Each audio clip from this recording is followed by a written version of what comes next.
hari ini, semoga selalu dalam keadaan sehat dan bersemangat ya. Senang sekali saya Widi Dwinanda dapat hadir menjumpai Anda dalam program Bincang Kita untuk membahas seputar kesehatan.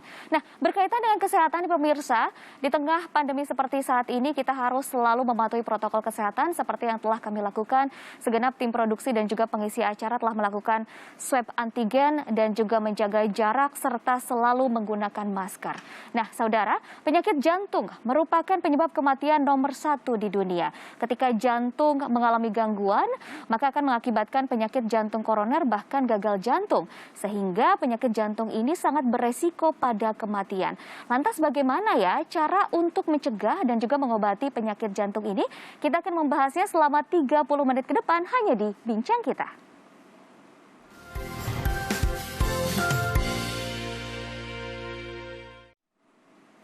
Ya saudara, tentunya untuk membahas seputar kesehatan saya tidak sendiri, sudah ada 2 orang dokter dari klinik CMI Bandung telah hadir di studio.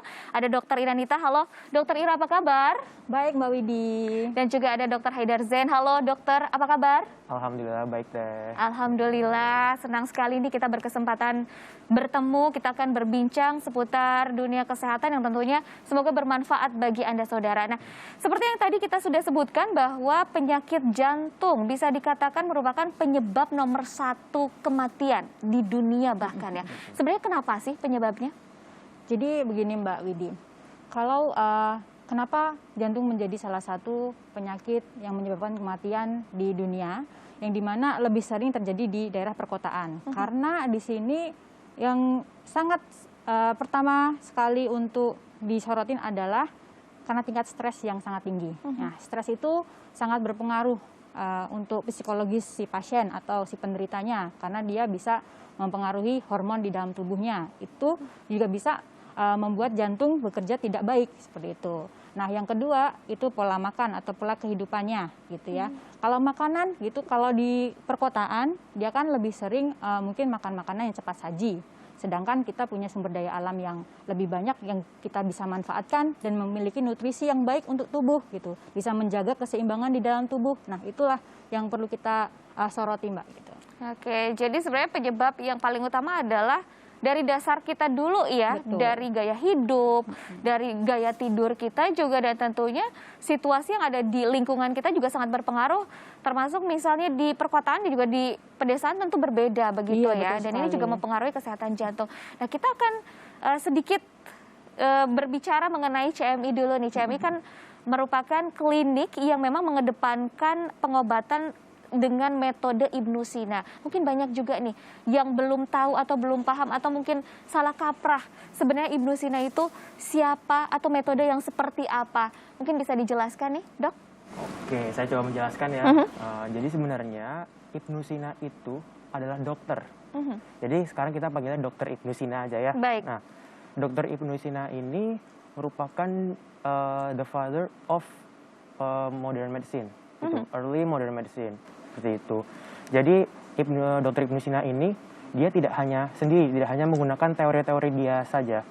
Namun Dokter Ibnu Sina ini dia mengumpulkan dari berbagai sumber, dari dokter-dokter sebelumnya, kemudian dari penelitian-penelitian sebelumnya, dan dia juga menerapkan penelitian sendiri. Dan itu semua digabungkan dan dicari yang menyembuhkan pasien dan memberikan kebaikan kepada pasiennya, seperti itu. Dan mungkin kita menganggapnya Dokter Ibnu Sina itu sebagai herbalis gitu ya. Sebenarnya bukan. Jadi Dokter Ibnu Sina itu sendiri dia juga sudah menerapkan operasi. Nah, mungkin udah pernah dengar operasi sesar, itu Dokter Ibnu Sina sudah melakukannya. Berabad-abad lalu ternyata sudah dilakukan oleh Dokter Ibnu Sina. Selain itu juga Dokter Ibnu Sina pernah melakukan operasi tumor otak. Seperti itu. Jadi nggak cuma herbal saja ya, jadi Dokter Ibnu Sina sumber daya alam atau tindakan apapun yang itu dapat menyelamatkan pasien, maka dilakukanlah oleh beliau. Dan itu juga berkaitan dengan dunia medis seperti itu. Betul, jadi tidak clash.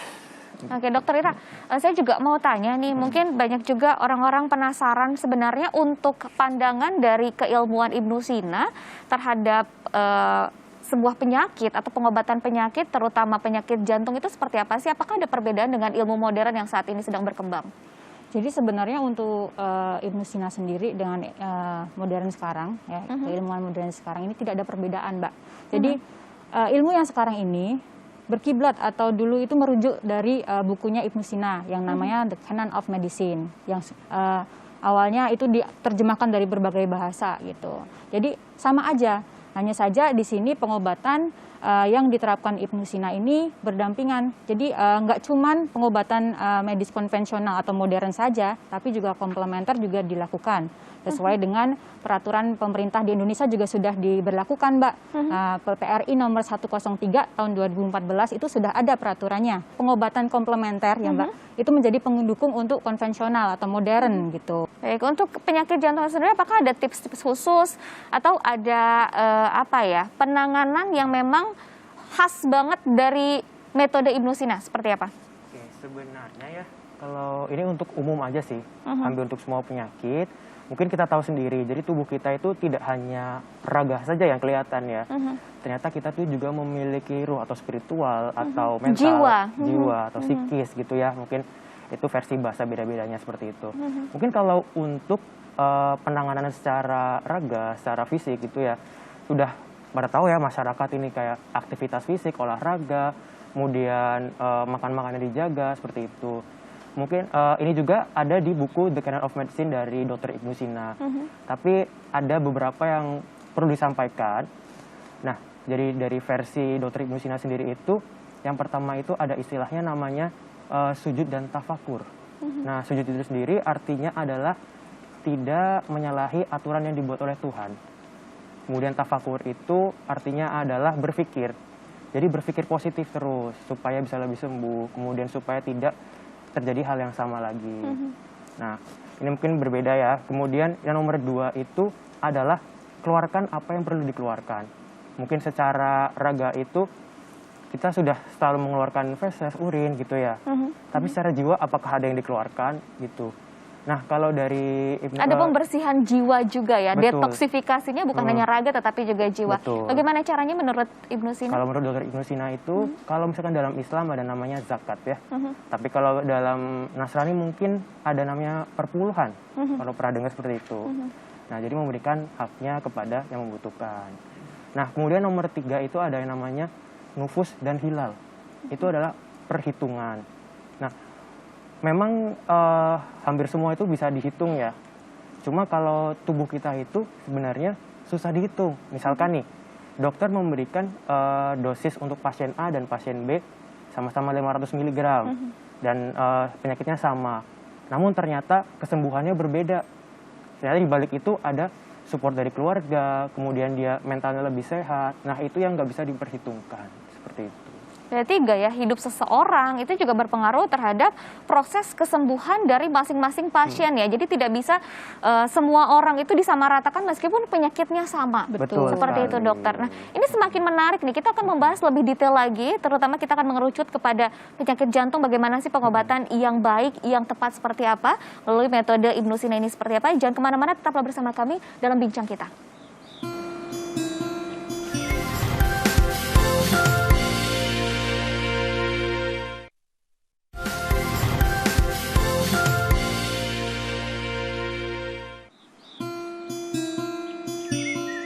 Anda kembali bersama kami, tentunya masih di Bincang Kita bersama saya Widi Dwinanda dan juga dua narasumber saya, yaitu dua orang dokter dari Klinik CMI Bandung, ada Dr. Ira dan juga Dr. Haidar. Nah, ini kita kan bicara mengenai penyakit jantung nih. Biasanya untuk pengobatannya kan kalau sudah parah itu ada yang dipasang ring atau bypass seperti itu ya. Sebenarnya seberapa efektif sih kalau menggunakan ring atau bypass itu, Dok? Oke, jadi sebenarnya untuk menjamin kesembuhan, kita namanya manusia tidak bisa menjamin kesembuhan itu ya, karena hanya Tuhan yang bisa memberikan kesembuhan. Tapi sebagai manusia kita bisa berikhtiar, kita bisa mencoba mencari tahu solusi dari penyakit ini. Nah, selama si solusi ini dia memberikan hasil yang baik, maka kita boleh melakukannya seperti ring, kemudian bypass. Itu kan sudah banyak dilakukan dan sudah banyak menghasilkan membantu pasien, maka boleh dilakukan. Selain itu mungkin juga kita perlu melihat sumber daya alam yang ada di sekitar kita. Jadi banyak sekali, bukan hanya pemasangan ring atau bypass jantung, itu banyak sekali yang bisa kita manfaatkan dalam pengobatan penyakit jantung ini. Seperti itu. Baik, jadi bukan hanya memanfaatkan teknologi berupa alat, tetapi juga harus ada support sistemnya juga ya, dengan menggunakan sumber daya alam seperti yang memang ditekankan oleh metode Ibnu Sina itu ya, memanfaatkan sumber daya alam yang ada di sekitar kita, di lingkungan kita. Nah, tapi anehnya nih ya dok, biasanya pasien jantung yang punya penyakit jantung itu biasanya kan kalangan atas nih. Kalangan atas itu lebih memilih untuk mengejar teknologi pengobatan justru di luar negeri. Nah, bagaimana nih dok melihat ini? Jadi sebenarnya itu kembali lagi ke hak pasien ya, karena pasien mempunyai hak otonom, yang dimana dia bisa memilih nih mau berobat di mana, di luar negeri kah, atau di Indonesia kah gitu.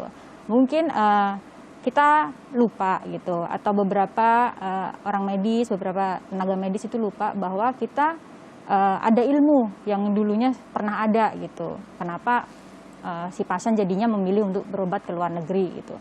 Maksudnya ilmu ini apa gitu. Kembali lagi ke Ibnu Sina yang tadi disebutkan bahwa kita harus memanfaatkan sumber daya alam di Indonesia terutama. Kita kan kaya sekali nih gitu. Bahkan lebih kaya kalau nggak dimanfaatkan ya. Betul, lebih kaya daripada negara-negara lain kita sumber daya alamnya. Nah, alangkah baiknya jika dimanfaatkan. Karena kembali lagi tubuh kita ini butuh nutrisi yang tidak hanya berada di obat saja, tapi untuk alam pun juga memberi nutrisi kepada kita. Oleh karena itu, mungkin pasien merasa lebih nyaman di luar negeri karena dia juga melupakan bahwa di Indonesia ini sebenarnya juga kekayaan alamnya sangat melimpah. Ya, betul sekali gitu. Untuk itu makanya kita sebagai dokter dan sebagai guru untuk masyarakat, kita memberi masukan kepada masyarakat bahwa Indonesia ini kaya loh alamnya gitu. Kita lihat kembali nih nutrisi apa yang perlu kita ambil dari alam kita gitu. Jadi diingatkan kembali seperti itu supaya masyarakat ayo dong pakai sumber daya alam yang ada di Indonesia gitu. Nah, kita akan langsung nih ke detail lebih dalam lagi mengenai pengobatan metode Ibnu Sina untuk penyakit jantung. Secara teknisnya itu seperti apa terapi yang dilakukan atau pengobatan yang dilakukan seperti apa dok? Oke. Jadi kalau di klinik CMI untuk melakukan pengobatan di sini ini dia sesuai awalnya sama dengan klinik-klinik yang lainnya atau balai pengobatan lainnya yang dimana pasien datang harus didiagnosa terlebih dahulu oleh dokter spesialis. Iya betul. Kalau tidak didiagnosa kami juga tidak bisa gitu memberikan solusinya gitu. Kecuali kalau dia datang dengan membawa diagnosa dari dokter spesialis, kemudian juga ada laboratorium, lab laboratorium. Kemudian setelah itu kita lihat keadaan tubuh si pasien membutuhkan apa nih, karena setiap tubuh manusia kan beda-beda. Tadi sudah disampaikan oleh dokter Haidar bahwa misalkan si pasien A ini dia sakitnya jantung, kemudian si B juga jantung, obatnya padahal sama nih, tapi kok tidak ada efektifnya gitu. Kita perlu tahu apa kurangnya si pasien ini. Apa yang dibutuhkan tubuh pasien A dan B yang berbeda? Karena kimia organik kita, kimia tubuh kita kan berbeda tiap orang. Saya dan kebiasaan dokter Haidar sama Mbak Widi kan berbeda gitu. Nah itu mempengaruhi sekali Mbak. Nah dari situlah formula dari obat dari yang Ibnu Sina ini kita mengacu kepada itu gitu. Kita mengetahui sebenarnya ini ilmu yang sudah lama gitu. Cuman kita kadang lupakan gitu, ada yang terlupakan gitu. Kita mengacu melihat nih kondisi tubuhnya si A, si B seperti apa gitu. Jadi kita sesuaikan gitu. Baik, jadi memang penanganan pengobatan melalui metode Ibnu Sina itu pasti berbeda di setiap orang. Iya, seperti itu ya. Karena memang setiap orang itu memiliki gaya hidup yang berbeda, makanan yang asupannya juga berbeda tentunya, kondisi darahnya berbeda satu dengan yang lainnya. Bisa ditambahkan seperti apa mungkin terapi yang lebih detail lagi, Dokter Haidar? Mungkin saya menambahkan aja ya. Dari CMI sendiri itu juga lebih holistik. Holistik itu lebih menyeluruh. Jadi bukan hanya obat saja yang dibutuhkan oleh pasien, tapi support dari keluarga, kemudian positivity dari pasiennya itu, kita harus semangati, kita harus buat pasien yakin kalau bisa sembuh. Nah, itu juga dia bisa membantu kesembuhan dari pasien. Seperti itu. Karena sebenarnya kesembuhan itu bukan hanya dari obat saja, tapi dari tadi yang mental, psikis, jiwa, itu harus juga diperbaiki. seperti itu. Baik, untuk tahapan pengobatan ketika datang didiagnosis terlebih dahulu, Jadi seperti biasa itu. di penggalian riwayat. Oh, ada penggalian riwayat Ada terlebih dahulu. penggalian riwayat dulu, riwayat penyakit seperti itu. Kemudian setelah itu kita pemeriksaan fisik juga. Kita lakukan pemeriksaan fisik, dilakukan tanda vital, tensi, denyut jantung, kemudian pemeriksaan fisik biasa gitu. Terus baru didiagnosis. Nah, kalau misalkan itu diagnosisnya itu oleh dokter umum tidak bisa ditegakkan, itu nanti akan diserahkan ke dokter spesialisnya. Jadi memang ada dokter spesialis juga di situ? Iya, jadi nanti dokter spesialis yang berhak kalau misalkan seperti jantung, itu kan yang berhak untuk mendiagnosisnya dokter spesialis ya. Nah, jadi dokter spesialis yang mendiagnosis, setelah itu apakah butuh laboratorium, jadi diambil darahnya, kemudian dicek. Nah, setelah itu baru deh diracik. Nah, selama peracikan ini juga kan nggak langsung jadi ya. Nah, itu tetap didukung oleh obat-obatan dari medis modern seperti itu. Baik, memang benar-benar saling beriringan ya, tidak lepas begitu ya. Betul sekali. Jadi akan ada peracikan obat-obatan yang memang bersumber pada sumber daya alam, yang disesuaikan dengan kondisi si pasien. Itu ada kesulitan tidak untuk meracik dari satu pasien ke pasien lainnya, terutama untuk penyakit jantung nih, Dok? Sebenarnya untuk peracikan bukan oleh dokter ya, jadi ada tim farmasi sendiri. Oke, baik. Yang Memang meracik khusus obat di bidang itu. Iya, betul. Jadi ada perhitungannya supaya tidak miss seperti itu. Jadi memang yang dibangun bukan hanya kesehatan satu pasien saja, diri sendiri saja, tetapi juga yang di lingkungan sekitar juga dibangun untuk mensupport kesembuhan dari si pasien ini. Itu luar biasa ya. Ini dia metode Ibnu Sina. Kita akan bisa menggali lagi lebih dalam mengenai metode Ibnu Sina, terutama untuk penyembuhan penyakit jantung. Jangan kemana-mana, tetaplah bersama kami dalam bincang kita.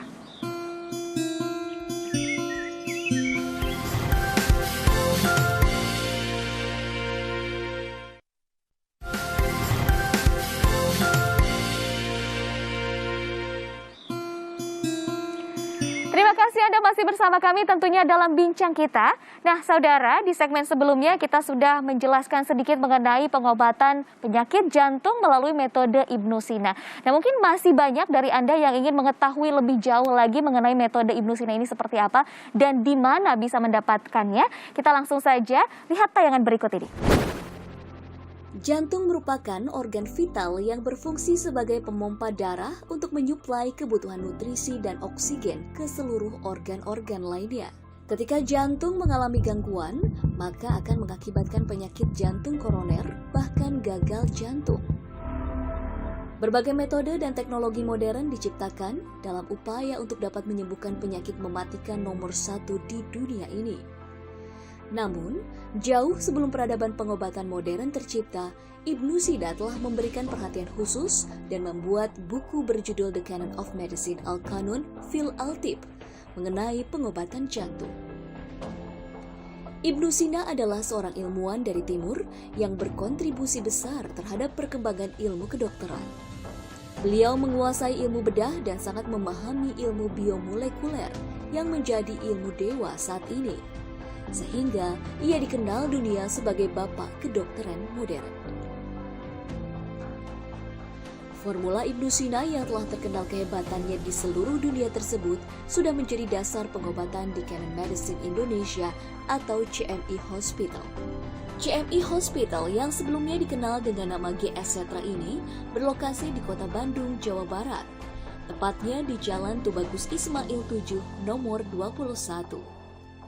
Berdiri tahun 2008 lalu, dengan tujuan untuk memberikan pelayanan kesehatan yang lengkap dan terjangkau. Pengobatan CMI mengusung dua keilmuan besar, yaitu ilmu kedokteran modern dan ilmu kedokteran komplementer dari timur berdasarkan buku The Canon of Medicine Al-Qanun fil Al-Tib karya Ibnu Sina. Dengan mengadopsi metode pengobatan komplementer kedokteran klasik timur berbasis formula Ibnu Sina yang terintegrasi dengan metode konvensional kedokteran modern, tentunya dapat memberikan tingkat kenyamanan pasien yang lebih tinggi, minim efek samping, dan tanpa tindakan invasif. Penggabungan atau integrasi yang serasi inilah yang membawa tingkat kesembuhan pasien lebih tinggi dan kualitas hidup pasien meningkat. Setiap pasien yang datang akan diperiksa oleh para dokter dan dilakukan pemeriksaan penunjang medis yang diperlukan untuk menegakkan diagnosis pasien. Para dokter akan memberikan informasi yang lengkap mengenai diagnosis pasien dan memberikan berbagai pilihan terapi yang ada saat ini. Pasien yang ingin mengetahui informasi lebih dalam mengenai formula Ibnusina akan dirujuk ke BPT GR Setra dan melakukan konsultasi dengan para konsultan komplementer kami yang profesional dan berpengalaman. Untuk memberikan pelayanan terbaik kepada masyarakat, CMI Hospital telah dilengkapi dengan fasilitas medis seperti laboratorium, para tenaga dokter ahli, ruang rawat jalan, dan ruang rawat inap, serta memiliki instalasi farmasi medis dan komplementer yang lengkap. Pelayanan CMI mencakup pelayanan konsultasi medis, konsultasi komplementer, diagnostik laboratorium klinik, pengobatan modern, dan pengobatan klasik timur berbasis formula Ibnusina.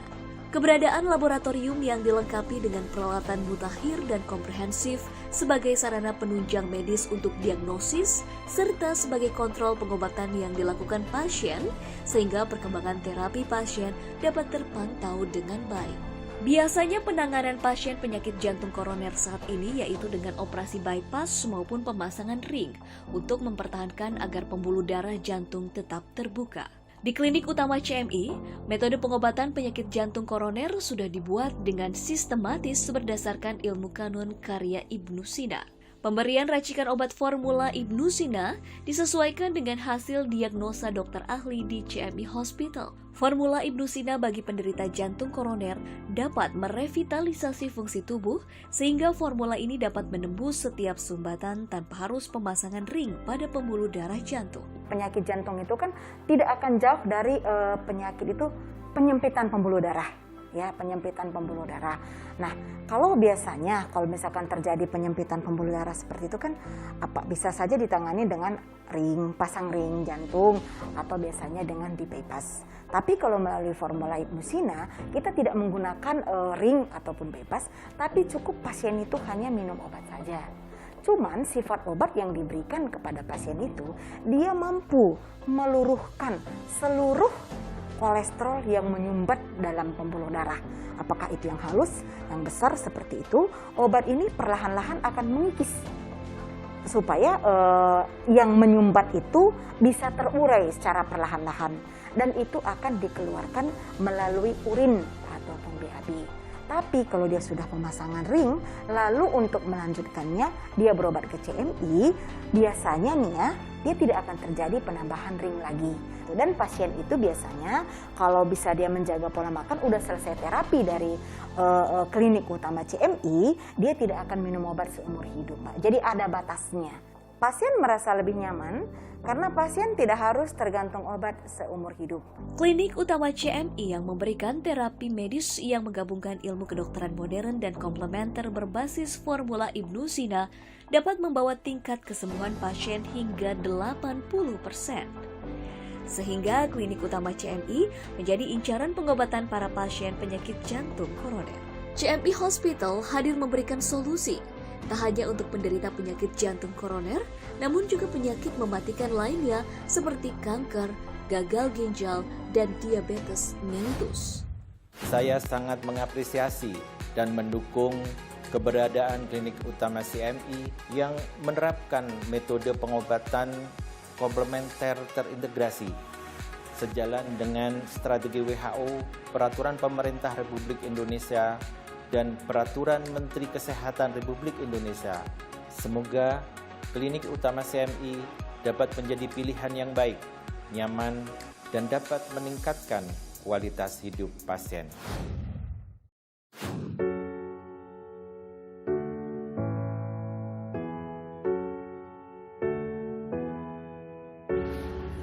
Harapan saya untuk klinik CMI ke depannya, klinik ini maju dan menjadi klinik komplementer terintegrasi terbaik di Indonesia.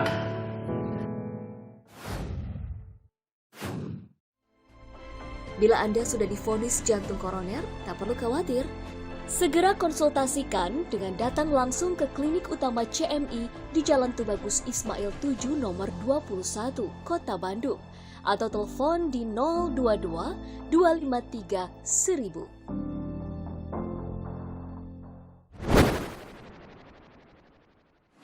Ya, itu dia tadi tayangan yang lebih detail ya, yang lebih dalam mengenai metode Ibnu Sina yang dilakukan, yang dipraktekkan di klinik CMI Bandung. Nah, sebagai penutup nih, mungkin bisa disampaikan pesan kepada saudara Kompas TV untuk menjaga kesehatan, terutama kesehatan jantung seperti apa? Adakah tips-tipsnya nih, Dok?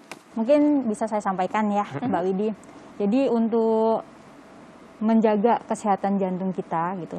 Kembali lagi tadi menurut buku Ibnu Sina ya, yang dimana kita harus menjaga jiwa dan raga kita.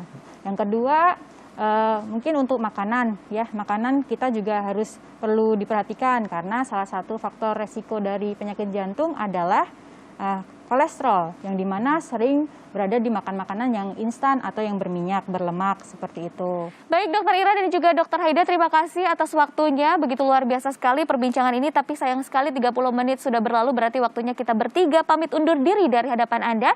Sebelum pamit undur diri, saya ingatkan kembali untuk selalu mematuhi protokol kesehatan dimanapun Anda berada. Saya Widi Dwinanda, pamit, sampai jumpa dan selamat beraktivitas kembali.